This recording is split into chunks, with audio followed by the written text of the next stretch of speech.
Welcome to Outside Sales Talk, where we meet with industry experts to learn the strategies and tactics that make them successful. I'm your host, Steve Benson, and I've helped thousands of salespeople all over the world crush their quota. Today, I'll help you crush yours. Welcome back to Outside Sales Talk. Today, the episode is called The Art of the Slow Sale, and we've got Brandon Bruce, who is the co-founder and COO of Cirrus Insight with us. Cirrus Insight is the highest rated sales platform that connects Gmail and Outlook with Salesforce.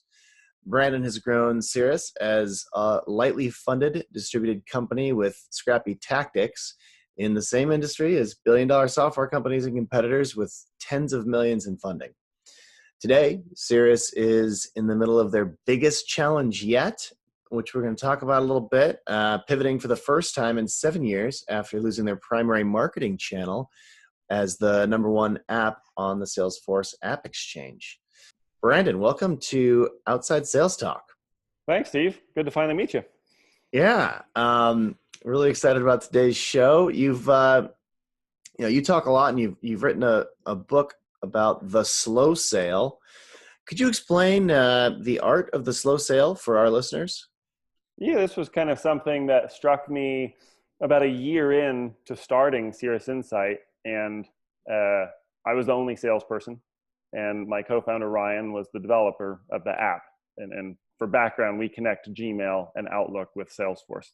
So I'm talking with a lot of companies, and 6 months to 9 months to a year in, we start talking with some larger enterprise companies. So it's really exciting. Sales could be bigger. Sales cycle is going to take a little bit longer.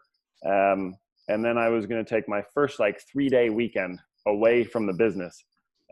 Totally freaked me out because I'd been very used to a really fast cadence of follow-up, right? So every day I'm talking with the customer on the phone, emailing, checking in, and then I was going to check out for 3 days. And so I had these contracts sitting out there that I thought, well, we're pretty close on these deals. I think we've come to terms. And I was worried that I would lose all 3 of these pending deals because I was taken off for the weekend. And then maybe the whole company was going to implode and bad things were going to happen. So, totally nervous and distracted during the whole 3-day weekend. But the silver lining on that cloud was that when I came back, all 3 of those deals came our way. And it was like, yeah, I hope you had a great weekend. We're ready to go. And so it caused me to pause for a second because I thought, well, I didn't even follow up. So maybe these aren't as attributable to me as I thought. You lose a little bit of that personal agency, like I cause all sales to happen by force of personality, and instead step back and thought a little bit more about how I buy things. I don't necessarily go jump in and cool, I'm ready to buy right now, like an auction or something. I usually have kind of made a decision, like I'm leaning toward doing something, and then I sit in the tank for a while and think about it. I'm not ready to part with my money quite yet. I'll just wait, and maybe next week, maybe in a couple weeks, I gotta talk with Ryan first and see if we really want to buy this, and then buy. So around that time, we started to get a little more serious about sales, and we started looking at analytics in our Salesforce platform and saying, from the time that we first engage with a customer, what does a sales cycle look like? And what we found was there's flurry of communication early when we set them up on a trial, regular communication through the trial, flurry of communication right at the end, right? Final questions, how does this work? We want to configure it this way, et cetera. And then there was a complete drop-off of communication where it was dead quiet for 10 days. And that's what I kind of then called when we built our sales team. I was like, hey, we all got to get comfortable with this quiet period. It's going to totally freak you out. So you're going to feel like you're not working, you haven't done your job, and you failed to close, which is the salesperson's worst nightmare. But it turned out it was that magic 10-day period, and then the deal would close. And we get the signature back, paper would come back. And so we started to get more and more comfortable with this idea that we want to move fast. We want to be responsive to customers. We don't want to hey, sorry, we're doing the slow sale. I'm not going to call you back for 2 weeks. We want to be Johnny on the spot in communication, but we also don't want to, force a deal through, the classic hyperactive or pushy kind of salesperson type that, I'm not a patient person. So I was like, well, if you want to buy it, let's just do it now. Well, why wait? Turns out people do want to wait and take their time and really think through their purchases a lot. So we give them that 10-day period, and that's when our deals would close. That said, if they don't close right after 10 days, then it's time to get busy again, because it could mean that you're actually losing the deal. But that's where this concept came from of the slow sale in a fast-paced world where you're sending hundreds of emails and making outbound calls and following up on social and connecting with people and shaking hands at conferences, and everything seems to be going light speed. Most of the really big, successful, long-term relationship sales that we've made haven't gone that fast. They've gone fast enough. But there's been gaps and times where it goes into this quiet, slow period, and that's been really important. So talk a little bit about why is the slow sale an important strategy for sales reps to use? I think one of the things that I found for myself, and I think that our team here has too, is that by slowing down a little bit, you get more intentional about the steps that you're taking. And so I found on the software side, software changes so fast, and we're in the software sales business where it's tempting to just, let's go try this. Let's go send a ton of emails. Like, did that work? I don't know. It sort of worked. Okay, cool. Well, maybe we'll do that again someday. Now let's go change. Now let's make a bunch of phone calls. Now let's get out on the road and visit a lot of customers. Let's do conferences instead. Next year we'll do conferences. And it seems really schizophrenic. You're constantly trying stuff, but you don't stick around long enough to see, did it actually work?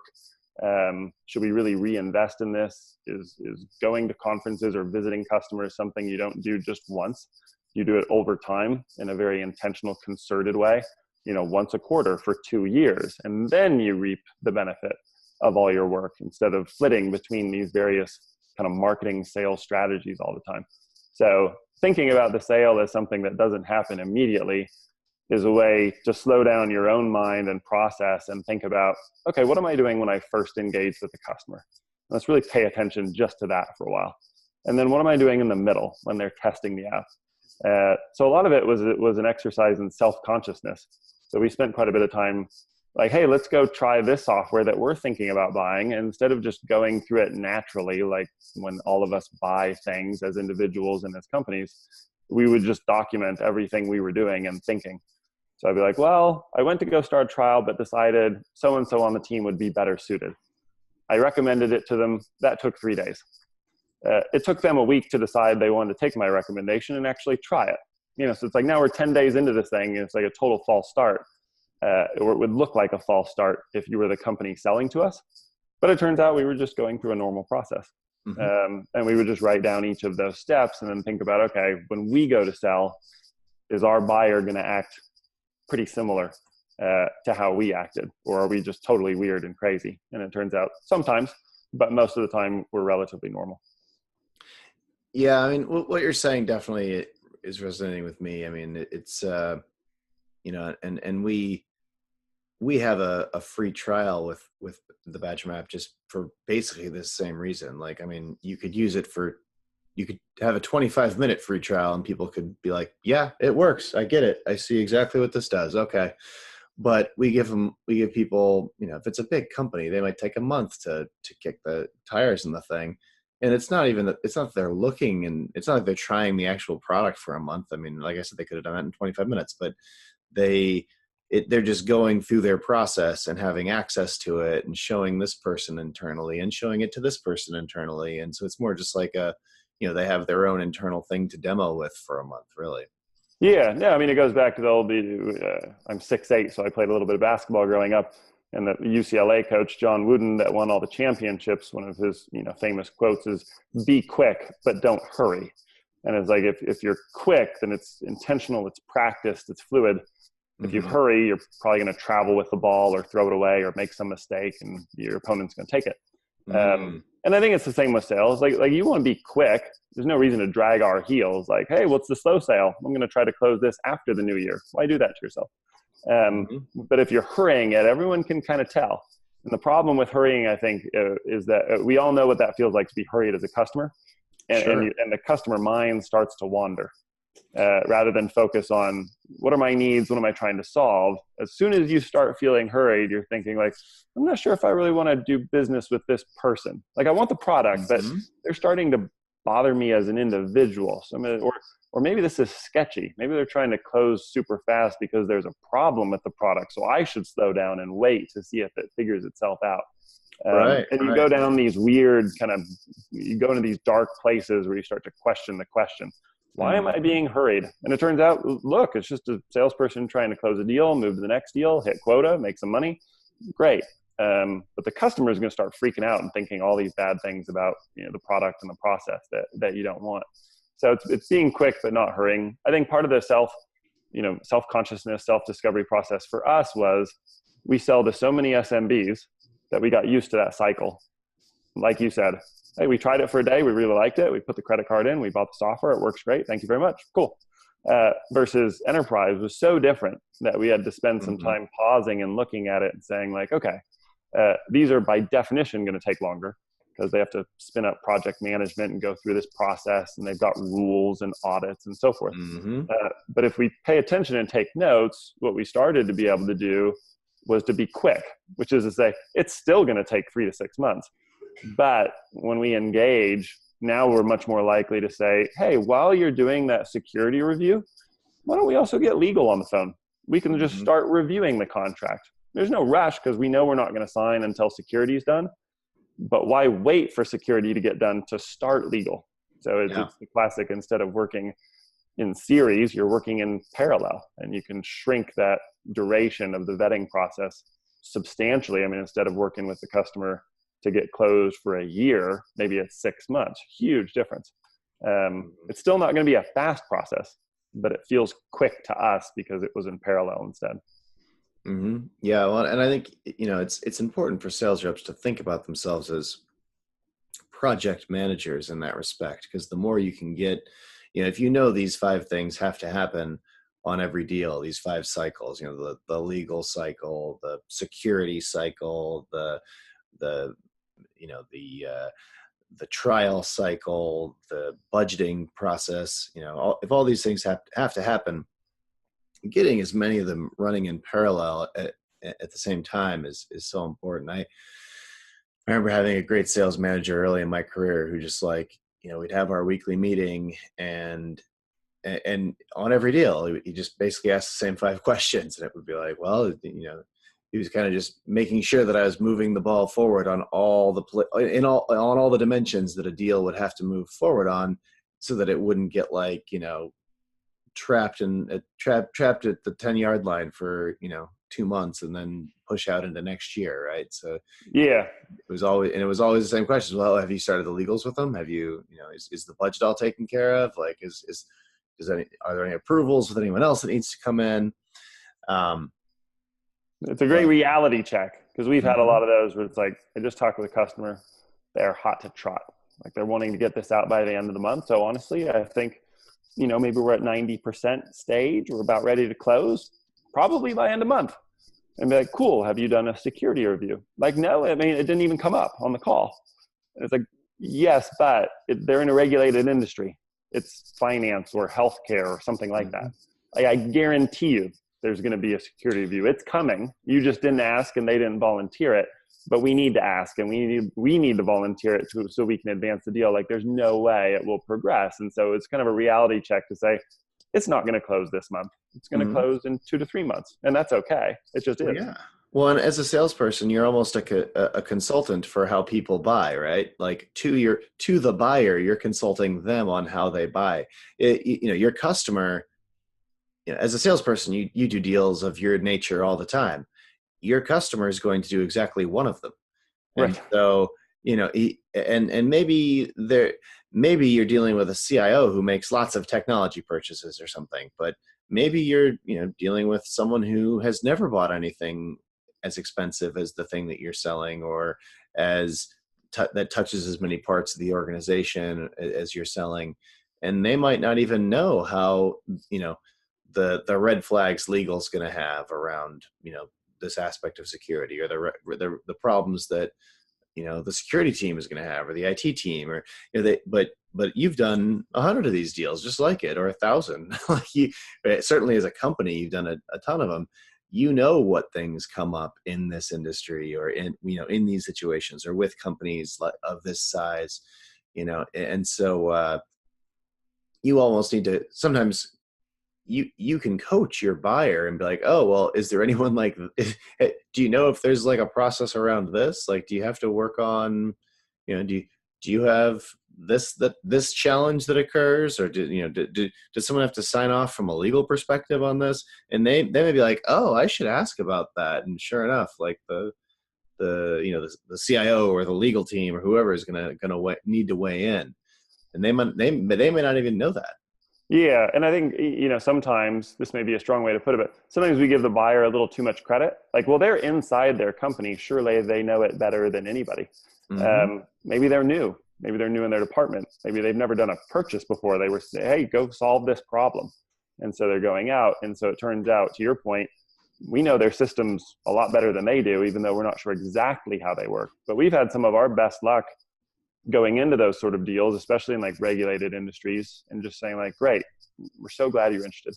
We know that before you start a trial, you're going to need to do a full security review. So we're just going to go ahead and send you all of our security documents now.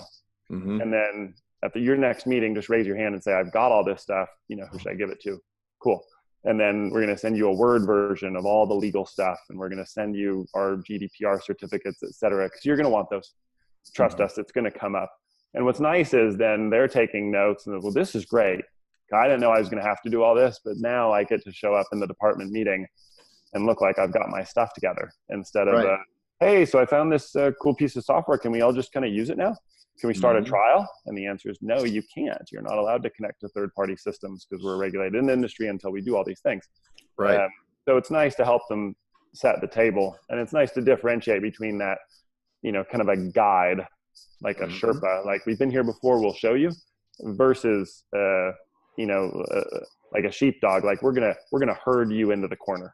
And all of us know the difference, and it's a feeling, and it's hard to explain it or even train to it. Sometimes I think it requires practice.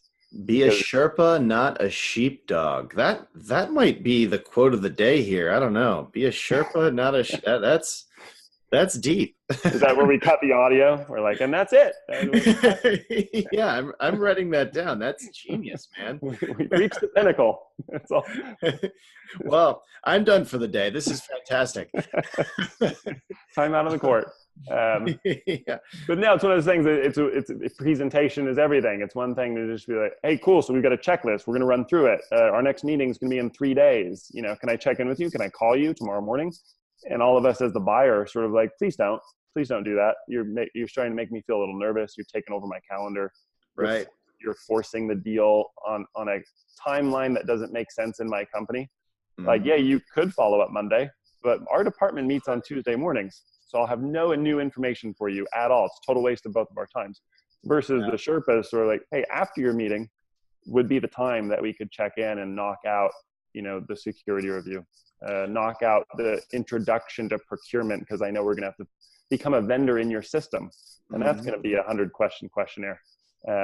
And so guiding them to that is like, oh, I didn't even know you had to be a vendor set up in our system. I guess I'll go ask somebody about that. And that helps advance the deal. Yeah, well, that's this reminds me of objection handling too, where one of the keys to handling objections is bring it up before they do. Like, what the objections are for your product in your industry. They come up every time. So bring them up first. If you're, a high priced product and you've got a lower priced but crappy competitor, which, almost everyone in every industry does at this point, bring that up and be like, yeah, I mean, if you wanted a cheap one that isn't as good, you could just get it from these guys. It's going to be cheaper, and these are going to be the problems you're going to run into. And and we know everything about it, and we've tested it, and here you go. And here's the spec sheet. Here's our battle card that we use, and you can read it. Yeah, exactly. And whatever the objection is, if you bring it up beforehand, it really, it makes it easier. So, well, yeah, I think it's authentic. It's transparent, and in some cases, you're showcasing some vulnerability, right? I mean, if you volunteer, like, well, if you're really looking for something over here, then this other product kind of does that, and you've gone out on a limb a little bit. So what if the customer then decides that is actually what we're looking for? Well, you've technically maybe lost the deal, but you were probably going to lose it eventually anyway. And so it saves everybody time. Yeah, I mean, you've helped out, and they might come back to you later and say, yeah, we changed our mind. We actually do want more of what you guys do instead. And, you were honest with us, and we know exactly what your app does now. If you're in software, or your product does, if you're in a different line of business. And so we'll do business with you. And we've seen that happen.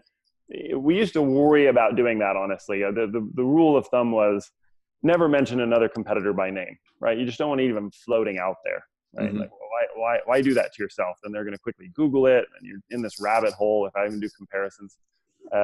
Now that we've been in business 7 years, we're much freer to do it because we've seen how many times we'll talk with a customer, we don't win the deal, or they're not even ready to buy, so they don't buy anything. And then 3 years later, hello, hey, do you remember we talked like 3 years ago at that conference? We didn't end up doing anything, but we'd like to take a look at I think what you talked about is now what we need. And it's like, oh, great, right? And then you started that level playing field because everything you told them was true. Like Mark Twain said, tell the truth. It's easier to remember. Everything you told them about your product is true. Everything you said about the market was true. You were forthright about the competition, what they're good at, what they're not good at. And people will come back a year, 2, 3 years later, which, yeah, that's an even slower sale because that's not even in a sales process. That's just putting good relationships out in the world. And eventually some, not all, but some end up coming back to you. And tell me a little bit about how does the slow sale impact the decision-making process of your prospect? How do you think that affects them? I think it's for us, the slowness is kind of embracing the decision-making process that the customer naturally gravitates towards. So it's trying not to force them into a faster decision than they're actually naturally comfortable making. So instead of saying like, you naturally be comfortable deciding this in 2 weeks, we're going to try to force you into a 10-day decision, or after 1 week, just because we would like to make the sale faster so we can go sell the next thing. And so we're not trying to slow it down more. Like, your natural process is 2 weeks. Tell you what, we'll give you a month. That way you'll be super comfortable.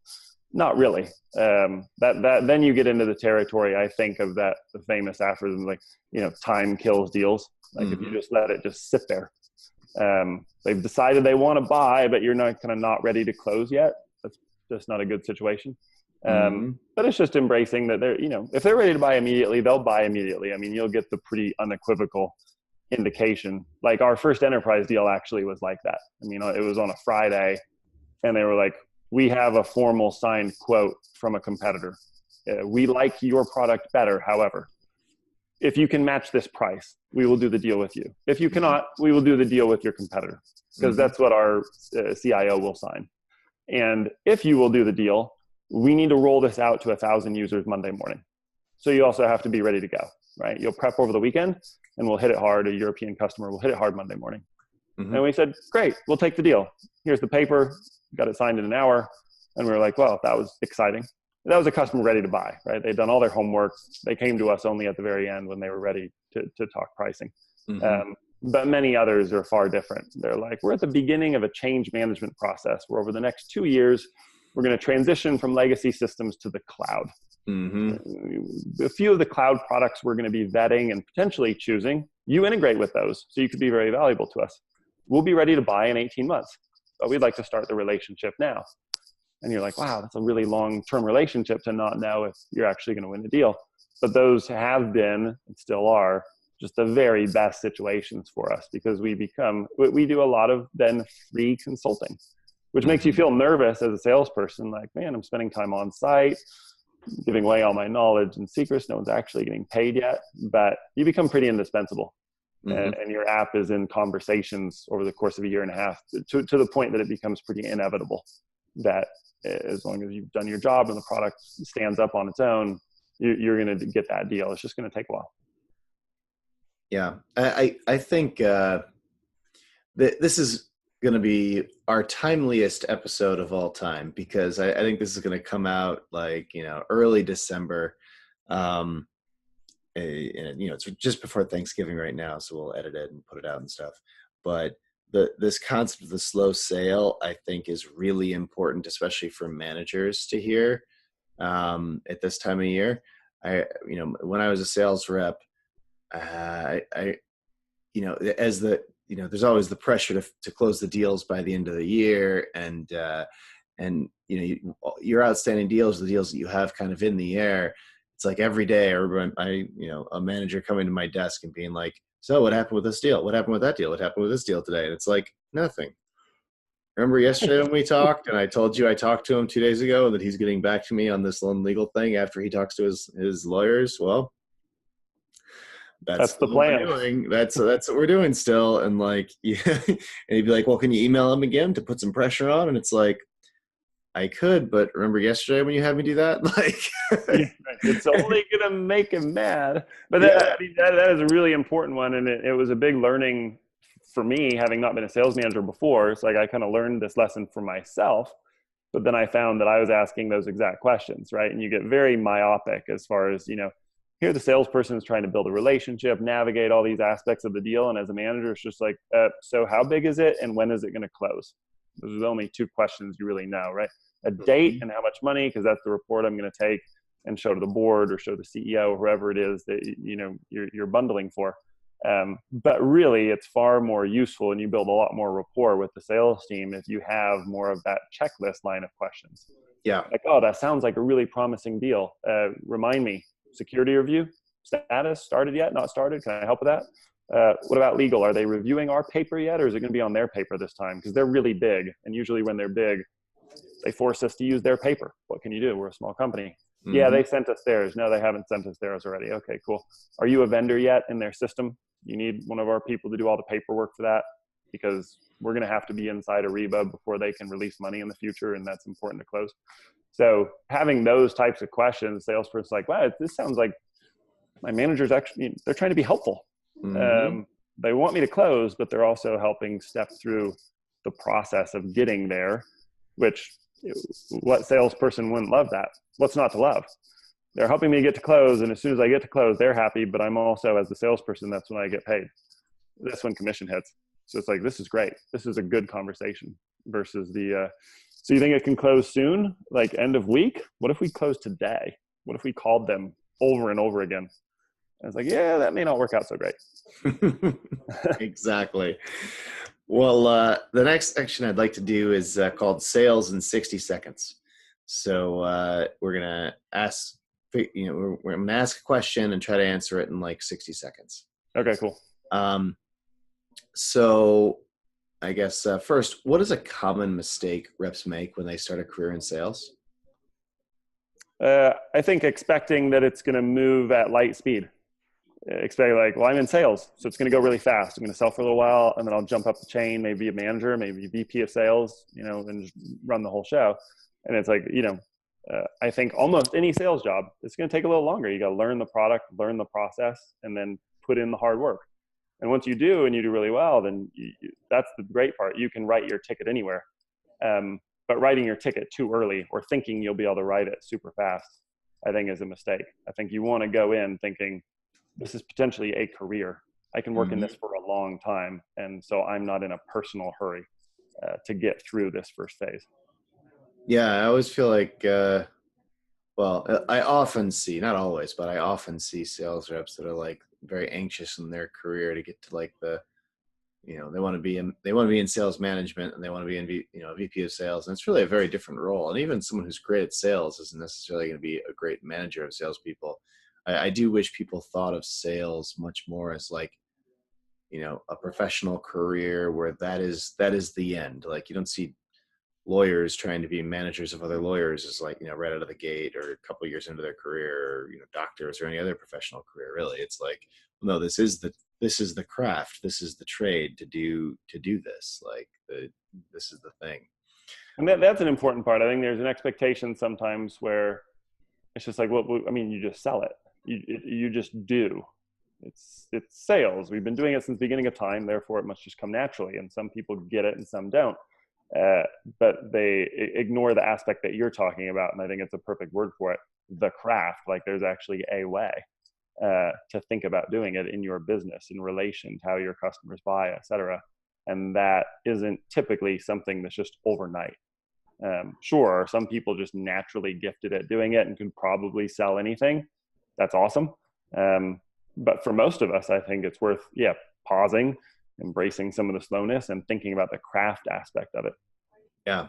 And it's a craft that you need to keep honing over time. It's just like, lawyers need to keep updating themselves on the new cases that are coming out. Salespeople I believe, need to continually educate themselves. And there's so many elements, and there's so much humanity to it. There's so much to learn, and you can always improve and think about different situations with different look at it through different lenses, or with from different perspectives. And you can just it's amazing. You talk to someone who's been in sales for 35 years, and if they've been a student of it the whole time, and they're a master at a craft. And it's always that word, the student word, I find personally to be fascinating. And it's an observation at this point, but I would like to see, sort of an evolution in the education system. If you look at the curriculum for business across most undergraduate and even MBA programs, it is not unusual for there to be 0 classes with the word sales in them. Isn't that the craziest thing? It's even for really, really interesting. I think I was the only person in my MBA class. I think there's actually one other woman who went into sales as a career. Everyone wanted to be in finance or consulting or operations. Which, can you be surprised? That's the only thing. Those are the only topics that are being taught. So you can learn a lot. There's going to be a class there's going to be several classes with marketing in the title of the class. There's going to be several with finance in the title of the class, probably at least one with accounting in the title. Right. There's one about product management. There's going to be like an HR organizational management, leadership type classes. So there's all these things that kind of revolve around the product or the service or what it is the company does. And yet, for 99.99% of companies out there, you have to have sales for any of those roles to be relevant. Well, and it's a way bigger role too. I mean, you have a 1,000-person company, 400 people of them are in some type of sales. I mean, in that you're interacting with customers, and with the purpose of having them become customers or continue being customers. And how many finance people do you have? How many HR people do you have in that 1,000-person company? 10. So we trained all these things. There's not that many jobs in. There's not that many career paths in. Every company has a ton of people involved in sales. It's often called different. It can be called 15 different things, but like, if you're interacting with customers to get them to do business with you or keep doing business with you, it is under the sales umbrella. But there's no teaching of it. There's no academic sales. It's a very strange thing. But I think that there are a ton of resources available today. I mean, so many people are giving sales so much thought and have created great content. Yeah. You really have to go out and seek it out and find it. Well, I mean, things like this podcast, and obviously the people listening to this are looking to learn and develop their sales careers. That's why they're listening to it. And but there's so many thought leaders and people who have great content out there floating around. But you really do have to do it on your own, because they're not going to teach you this stuff in school. Yeah, it feels like, and hopefully it's a matter of time before it's like, all these brilliant salespeople have just studied the methodologies and written the case studies and written books about how to do it, and shown people, and they give seminars, and there's podcasts like this one. And it's like, you can learn it. You can pick it up, right? Self-taught, it's the internet. Awesome. Yeah. But it would be nice to see that, trickle into the core curriculum a lot of these places, so that there is early exposure. And so people say, to your point before, oh, this is a career path. So I don't necessarily need to be a product manager or an accountant or a financial expert or a marketer. I could be the one that sells the thing. And I think what's interesting is, having judged several business plan competitions, frequently the winner is the only one that went out and got, quote, market traction, which equals they actually talked with somebody and tried to see if they would buy it. And then they reported back on what they learned. So by the way, we have an initial sale. Wait, timeout. So we just heard 5 pitches, but one of you sold something. Yeah, you're the winner. It's a winner by technical knockout. It's like, well, of course you're winning because you already proved something in the market. The rest were just ideas. Right. So I think hopefully we will see more and more of that. And of course, what you're doing is actually helping to advance that cause. That's the goal. We're trying to help field salespeople learn more and develop. So, well, circling back to the slow sale. So you stated that salespeople should learn to trust their products more. Could you explain what that means? I think that was the learning that I had with those three customers where I felt like, these were Brandon sales. Like I was going to win these and then kind of deliver them back to the company. Like, look what I went off in the wild and I killed food and I brought it back. So awesome. Hmm. But it was more a matter of saying like, look, I've showed them the product. We've gone all the way through reviewing contracts. I need to trust now that they understood the value. I've explained the value, but that they saw it with their own eyes, that they've circled around it and decided to embrace it. And therefore, the product can stand on its own. I don't need to constantly remind them, like, remember the value, remember what I told you were going to get, right? And then, it's almost like, why are you wanting me to sign for this? Like, I need to be convinced of it myself. It's once they own that, once they've seen the value and they decide, like, I want that and it's mine now, then that customer will be yours on their timeline. But it was deciding that I wasn't going to make the sale. The sale was of the product. I was a facilitator. They weren't buying Brandon. They were buying a Cirrus Insight. And I was there just to help guide and show them what we had. Hmm. And if I'd showed them what we had and they were like, oh, wow. And we've had this happen before, by the way, where it's like we do the demo and then the customer's like, that's really interesting. I was actually looking for a marketing automation product. You guys, you're not really that. And we're like, oh, yeah, no, that's correct. We're not. We're a sales enablement platform. Like we do. There's some crossover between, but there's really different categories.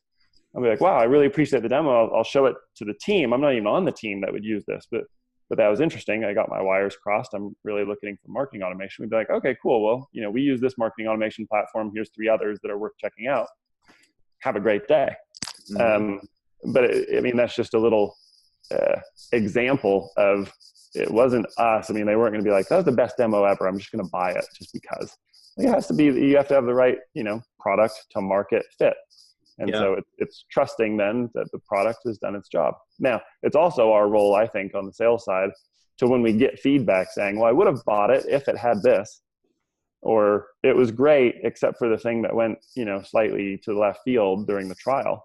Hmm. That it's our responsibility to the company and to ourselves, because we want to win future sales, to feed that back in a very intentional, organized way to the product team so that they hear that feedback. It's that firsthand feedback, because typically the product team is not connected to the customer, or at least not connected to the customer in the way that the salesperson is.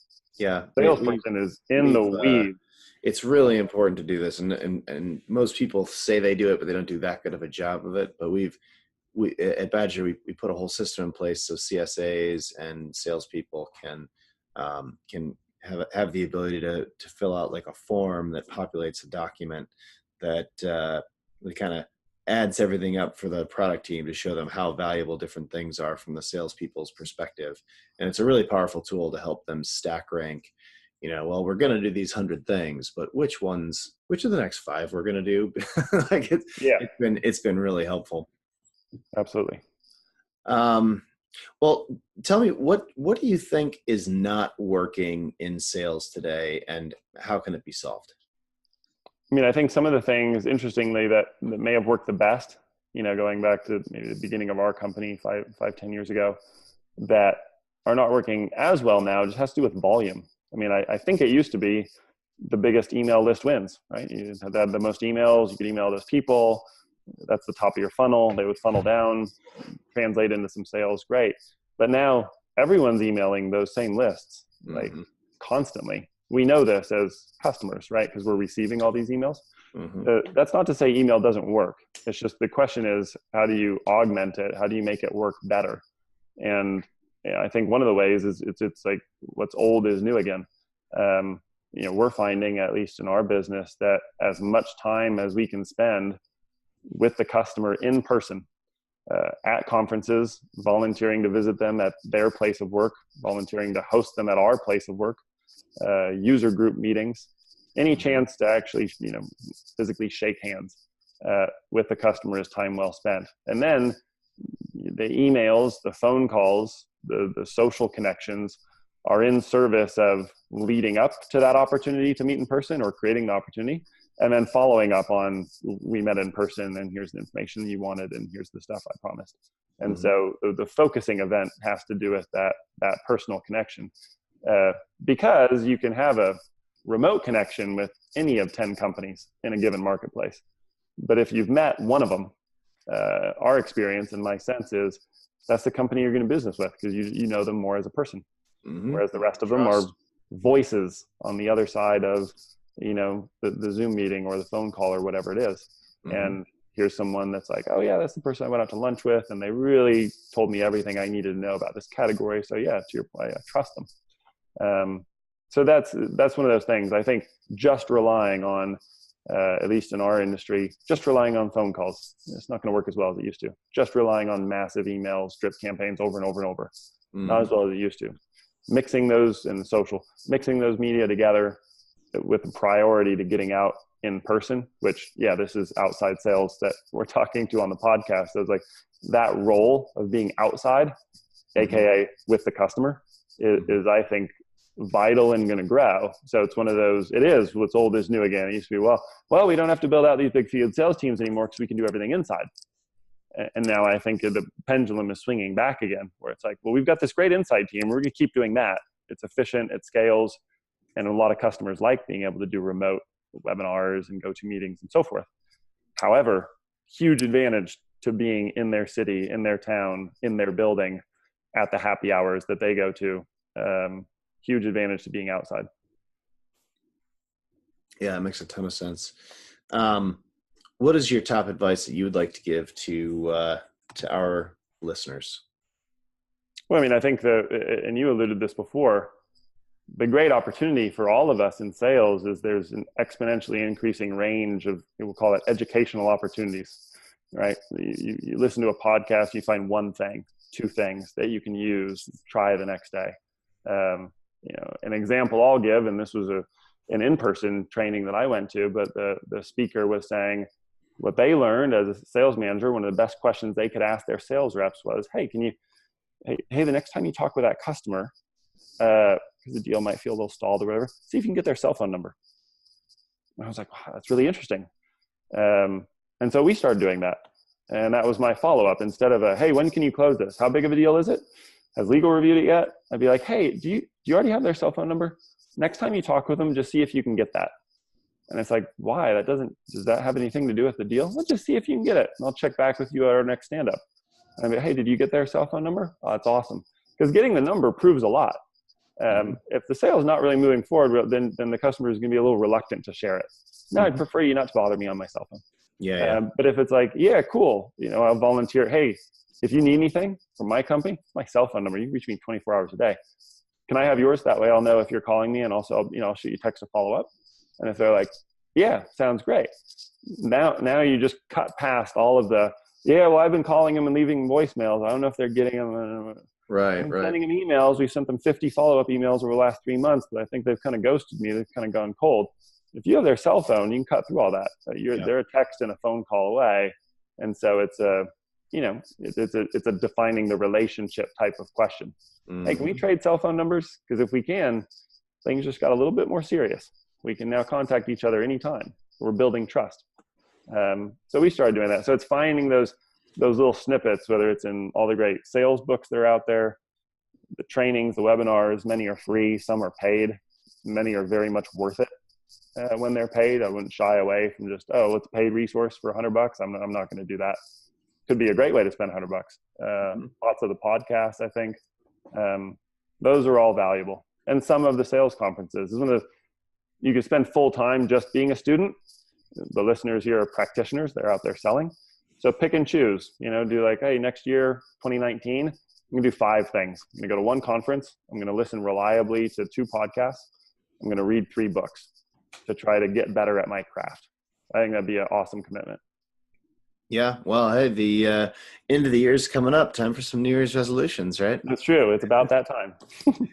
Well, the next thing I'd like to summarize what we've covered today, because a lot of people are driving while they're listening to this. These guys are out in the field, and in general, our listeners. So, To summarize what we've talked about today, the slow sale started when Brandon slowed down and started to think about the customer's decision process and each customer's sales cycle. Initially, you move fast, you're responsive, but then you do have to be patient and get comfortable with the quiet period. It could be around a 10-day period, and then the deal closes after. It really depends on your industry. But if someone's outside of the normal waiting period, you get busy again. But with slowing down a bit and documenting each step you make in the sales process, it can be really beneficial to understanding how your customers buy. You can write down each step of the sales process and see how your buyers react along the way. It's a great exercise. Think about being quick, but not hurrying your customers. So you want to be quick, but don't hurry. Your customer wants you to engage with them, but they don't want to feel rushed and uncomfortable.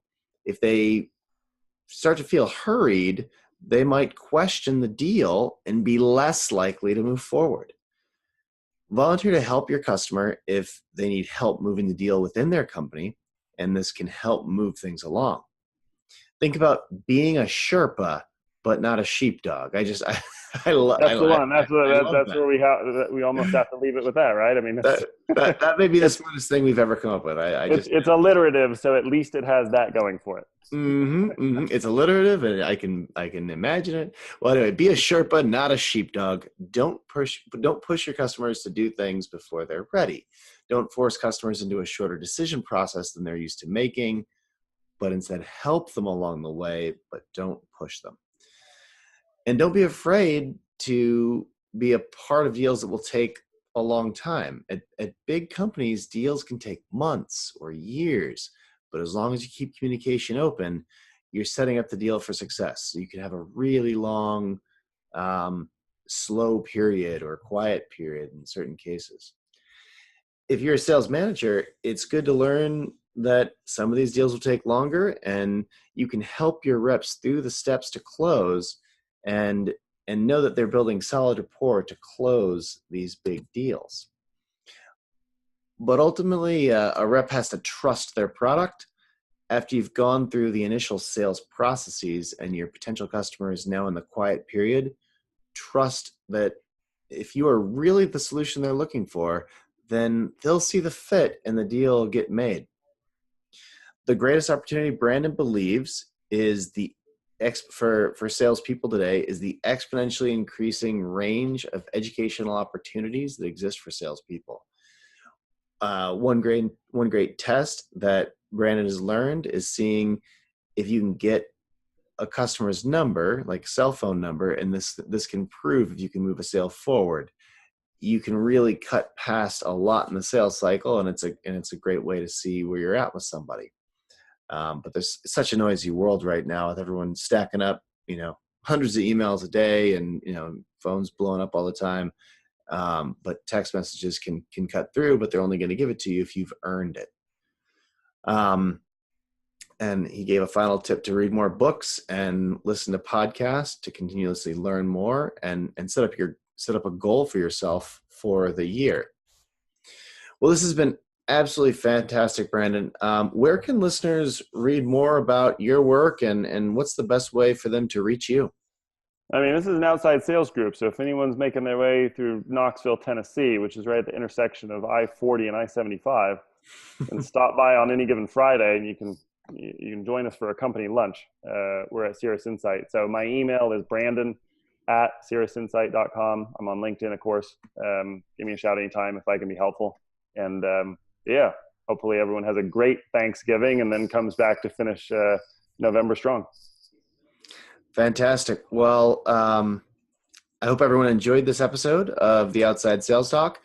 If you have any feedback or any suggestions, feel free to reach out to us at feedback@outsidesalestalk.com. If you like the podcast, please subscribe to it and leave it a review. It really helps us spread the word and get more outside salespeople like you to find out about this. Take care until next week, everybody.